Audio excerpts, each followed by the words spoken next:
किस्मत, मेहनत या फिर मेहनत और किस्मत, इंसानियत की तारीख का सबसे पुरस्कार और उलझा देने वाला सवाल है ये। हमेशा दो ग्रुप होते हैं और दोनों लड़ रहे होते हैं कि किस्मत का किरदार है या फिर मेहनत का किरदार है आपको कामयाब बनाने में।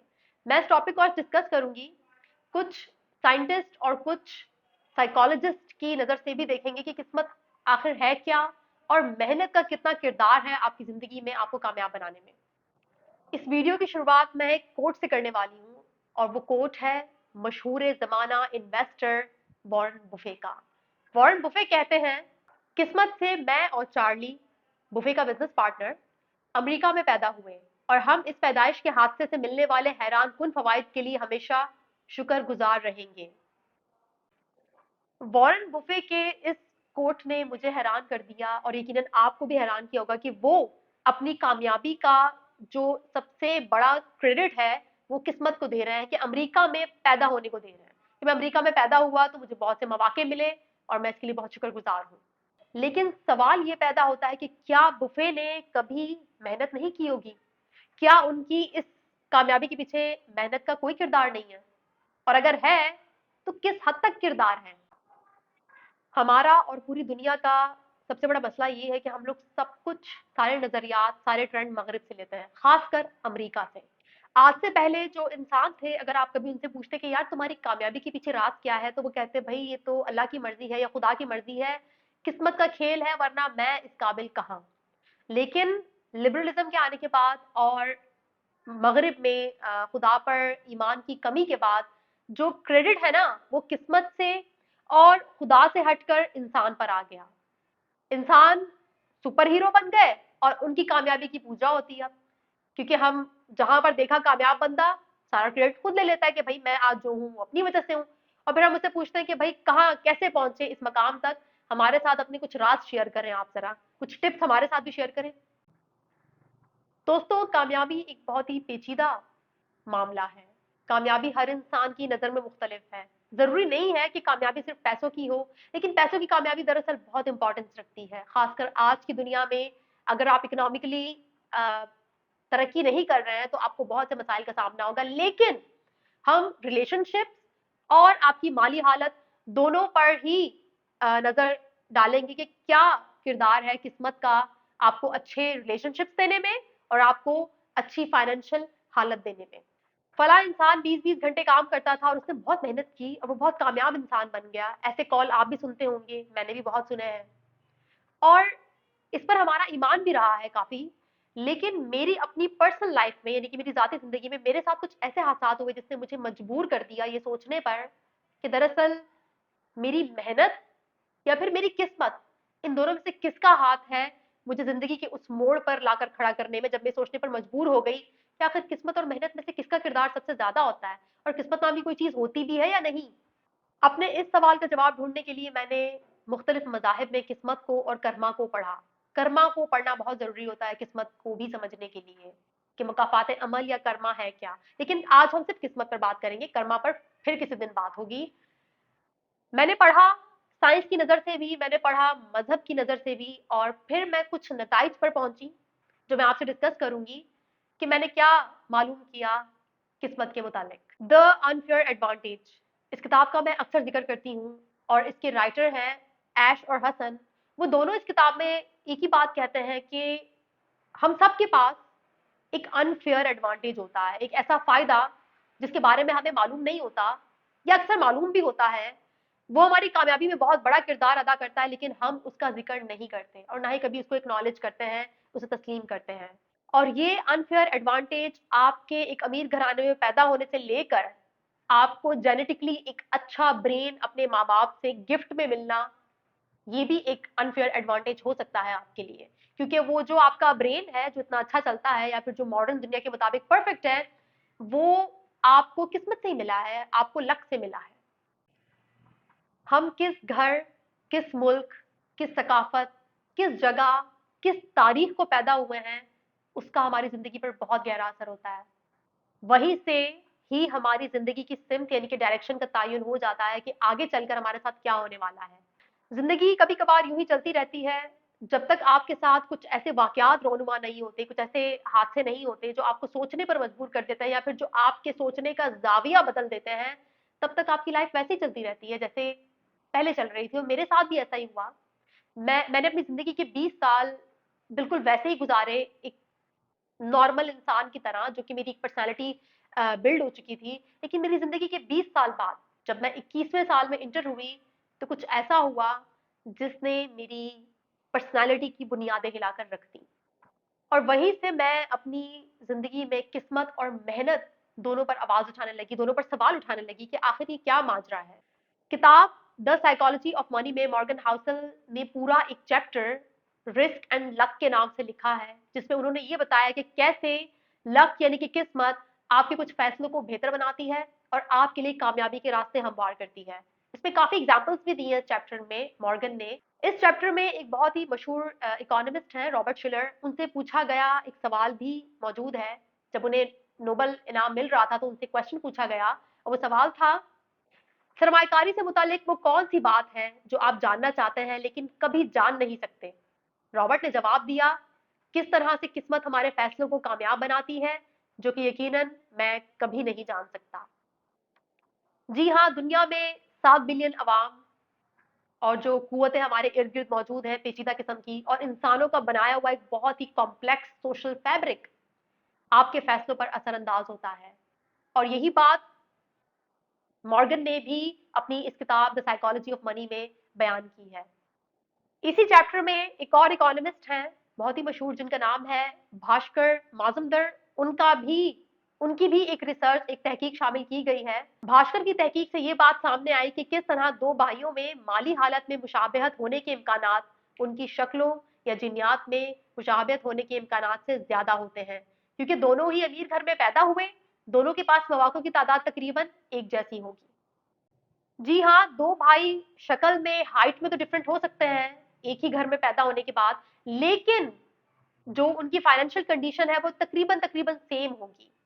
और यही बात आपके रिलेशनशिप्स पर भी पूरी बैठती है। वो बच्चे जो ऐसे घरानों में पैदा होते हैं जहां पर वालिदैन समझदार हो, सिक्योर अटैचमेंट वाले हों, तो वो बच्चे आगे चलकर अच्छे पार्टनर्स का इंतखाब करते हैं और अच्छे रिलेशनशिप्स को बिल्ड करते हैं। आपके वालिदैन किस किस्म की अटैचमेंट रखते हैं, ये बहुत ज्यादा अहम होता है आपके फ्यूचर रिलेशनशिप्स को डिसाइड करने के लिए। ये जितने भी लोग हैं ये सारे लक लक का राग अलाप रहे हैं, तो क्या मेहनत का कोई किरदार शामिल नहीं है इसमें? क्या मेहनत कोई किरदार अदा नहीं करती आपको कामयाब बनाने में, आपके रिश्तों को, आपको माली तौर पर कामयाब बनाने में? ऐसा नहीं है कि मेहनत का कोई किरदार शामिल नहीं है, मेहनत भी एक किरदार अदा करती है। बहुत ही मशहूर किताब है द लक फैक्टर के नाम से, जिसके राइटर हैं रिचर्ड वाइसमैन, और उन्होंने 400 लोगों पर तहकीक की। रिचर्ड का कहना है कि लक यानी कि किस्मत कोई एक खसूसियत नहीं है जिसके साथ आप पैदा होते हैं, बल्कि ये बनाई जा सकती है, कल्टीवेट की जा सकती है।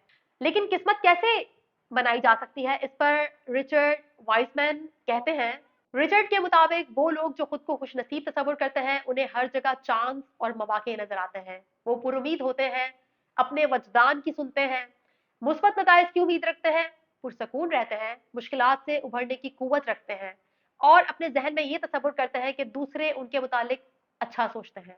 वो लोगों से मिलना जुलना पसंद करते हैं, उनकी सोशल नेटवर्किंग बहुत स्ट्रांग होती है। रिचर्ड अपनी इस किताब में किस्मत को रवैये यानी कि बिहेवियर से जोड़ते हैं। वैसे मैं रिचर्ड की एक बात से बिल्कुल इत्तेफाक करूंगी और वो ये है कि सोशलाइजिंग यानी कि अगर आप जितना सोशल होंगे, जितने एक्सट्रोवर्ट होंगे, उतना ही आपके लिए मौके खुलेंगे, उतना ही आपको आगे बढ़ने का मौका मिलेगा। आपकी जो नेटवर्किंग है वो बहुत स्ट्रांग होनी चाहिए, क्योंकि जितनी आपकी नेटवर्किंग स्ट्रांग होगी उतना ही लोग आपको रेफर करेंगे, आपका रेफरेंस देंगे। आपके जो दोस्त हैं, जो आपकी नेटवर्किंग है, वो आपको बहुत हेल्प आउट करेंगे। लेकिन रिचर्ड अपनी इस किताब में उन पेचीदगियों को नजरअंदाज कर गए जो हमें इस बात पर लेकर जाती हैं कि कभी कभार हर किसी को अच्छी नेटवर्किंग का मौका नहीं मिलता, कभी कभार हर किसी को सोशलाइजिंग का मौका नहीं मिलता। अगर कोई बच्चा ट्रॉमा से गुजरा है या अब्यूज से गुजरा है और उसके अंदर सोशल एंजाइटी है, तो क्या उसका कसूर था कि वो ऐसे घर में पैदा हुआ कि वहां पर उसको ट्रॉमा से गुजरना पड़ा और उसके अंदर सोशल एंजाइटी है और वो स्ट्रॉन्ग नेटवर्किंग नहीं बना सकता? वो ऑप्टिमिस्ट नहीं है, वो पैसिमिस्ट है। अपने बारे में डाउटफुल है। तो यहाँ पर अगर वही बच्चा अगर किसी अच्छे घर में पैदा हुआ होता, तो यकीनन वो ऑप्टिमिस्ट होता और उसकी सोशल नेटवर्किंग बहुत स्ट्रांग होती। तो इस बात का जवाब रिचर्ड हमें अपनी इस किताब में नहीं देते। यहाँ पर मैं एक बहुत ही इंपॉर्टेंट पॉइंट शेयर करना चाहूंगी आपके साथ, जो कि मेरा अपना ज़ाती तजुर्बा है। वैसे आप सब उससे डिसएग्री हो सकते हैं, लेकिन कभी कभार मुझे ऐसा लगता है कि हमें जब मौके मिलते हैं अपनी ज़िंदगी में किस्मत से, तो हमारी जो सलाहियत होती है ना, उसके काबिल नहीं होती। मतलब ये कि जब मुझे अपनी लाइफ में बहुत सारे मौके मिले अच्छे-अच्छे से और मैंने उन्हें खो दिया, तो मैं अपने आप को बहुत ज़्यादा इल्ज़ाम देती थी। मेरी सेल्फ एस्टीम बहुत लो हो गई थी, क्योंकि मैं खुद पे गुस्सा करती कि मैंने क्यों वो अपॉर्च्युनिटीज़, वो मौके जाने दिए जो मेरी लाइफ बदल सकते थे। लेकिन अगर मैं गौर करूँ, और बहुत ज़्यादा गौर किया भी मैंने इस बात पर, तो मुझे समझ में आया कि दरअसल मुझे मौके तो बहुत बड़े मिले, लेकिन उन मौकों के हिसाब से मेरे अंदर सलाहियत नहीं थी, मेरी एबिलिटी इतनी ज़्यादा नहीं थी। क्योंकि 20 साल जिस तरह से मेरी परवरिश हुई, मेरी जो बुनियाद थी, मेरी जो बेस या फाउंडेशन थी, वो इतनी स्ट्रांग नहीं थी कि उस पर मैं उन बड़ी-बड़ी अपॉर्च्युनिटीज़ की बिल्डिंग खड़ी करती। और यही वजह है कि उस टाइम पर वो अपॉर्चुनिटीज़ जब मेरे सामने आई, तो मैं बहुत ज़्यादा इज़्तिराब में चली गई, एंग्ज़ायटी में चली गई, और मुझे समझ में नहीं आ रहा था कि मैं कैसे हासिल करूँ ये सब। सब कुछ मेरे सामने है, लेकिन मैं हासिल नहीं कर पा रही। और वहाँ पर सेल्फ हेल्प ने बहुत नेगेटिव किरदार अदा किया, क्योंकि सेल्फ हेल्प किताबें, मीडिया सब आपसे कहता है कि मेहनत, मेहनत, मेहनत, मेहनत से सब हासिल किया जा सकता है। तो मुझे समझ में नहीं आता था कि क्यों नहीं होता मुझसे ये सब, मेरी मेहनत क्यों रंग नहीं लेकर आती। तो दरअसल वहाँ पर मुझे इस बात का अंदाज़ा हुआ कि कभी-कभार हमें हमें मिलने वाले मौके हमारी सलाहियत से मेल नहीं खाते, हमारी सलाहियत काफ़ी कम होती है। तो हमेशा अपना रियलिस्टिक जायज़ा लें कि आप कहाँ स्टैंड करते हैं, आप कितने पानी में हैं, ये आपको पता होना चाहिए। कभी-कभार हम जो अपने बारे में सोचते हैं ना, कि हम बहुत काबिल हैं, हम बड़ी कोई तोप चीज़ है, हम होते नहीं हैं।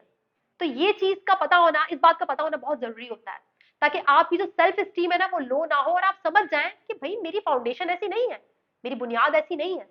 अगर मुझे ये बात उस वक़्त समझ में आ जाती, तो शायद मैं अपने आप को इतना ब्लेम नहीं करती, लेकिन मुझे इस बात का उस वक़्त अंदाज़ा नहीं था।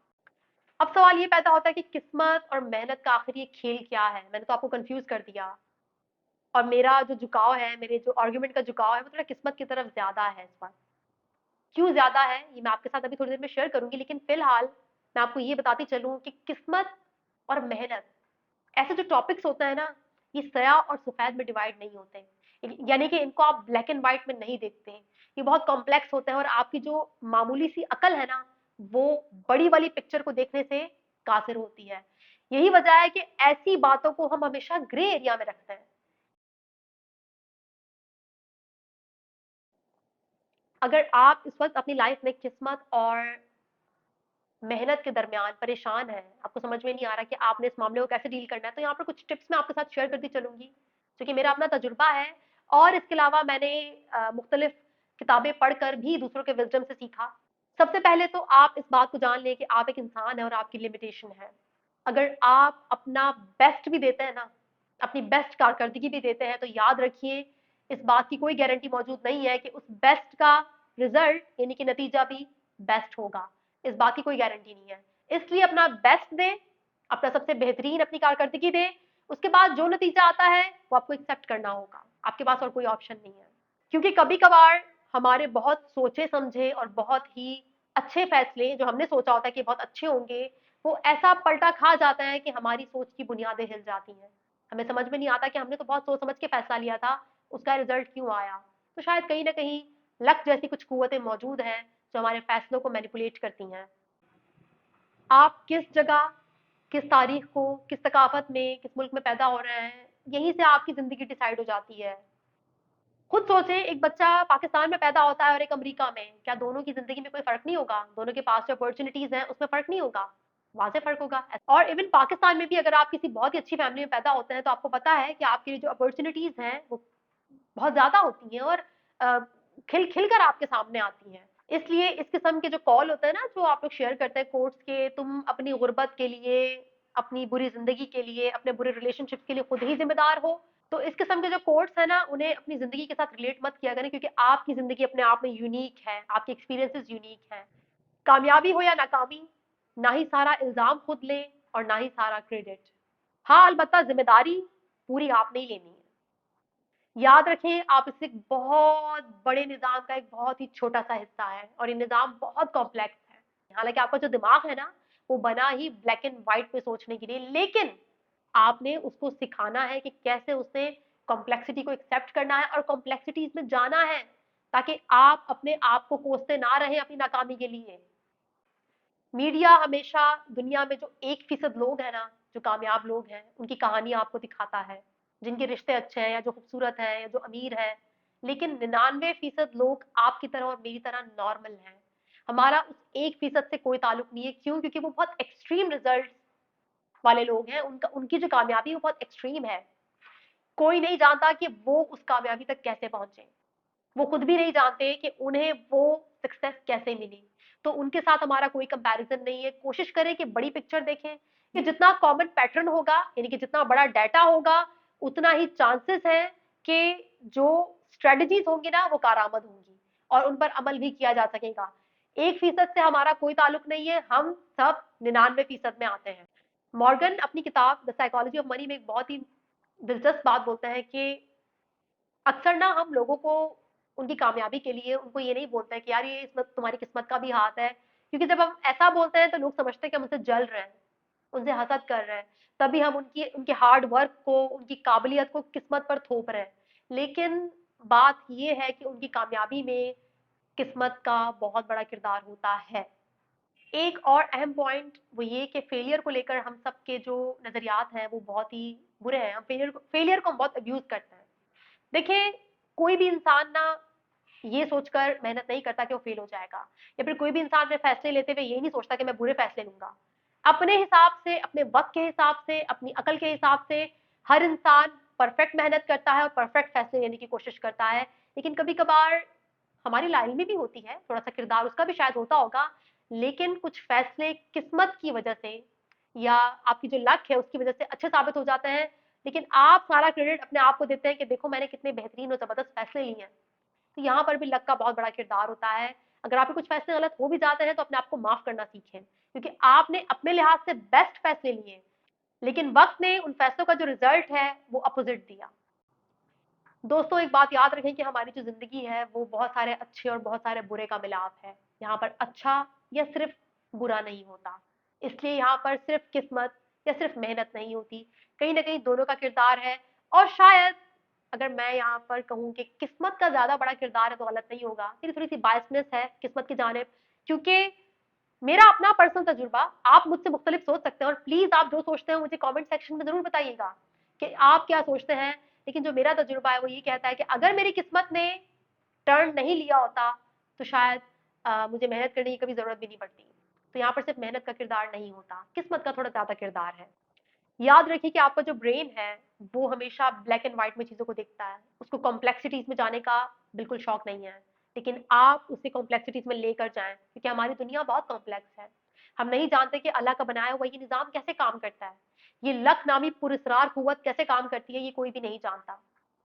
तो जब भी आप अपने बारे में सोचें या किसी और इंसान के बारे में सोचें या दुनिया के बारे में सोचें, तो उसकी कॉम्प्लेक्सिटीज यानी कि पेचीदगियों के बारे में जरूर सोचा करें, और सिर्फ दो ही कैटेगरीज में लोगों को और चीजों को डिवाइड करना छोड़ दें। इससे होगा ये कि आपकी जो मेंटल सफरिंग है, यानी कि जो आपकी जहनी अजियत है, वो कम होगी। आप अपने आप को भी माफ कर पाएंगे, दूसरों को भी माफ कर पाएंगे, और इस बात को कबूल करेंगे कि किस्मत नामी पुरस्रार कुव्वत के बारे में हम कुछ नहीं जानते, लेकिन ये बहुत बड़ा किरदार अदा करती है हमारी कामयाबी में। इंशाल्लाह अगली वीडियो में मुलाकात होगी, तब तक के लिए अपना बहुत ख्याल रखिएगा। Thank you so much.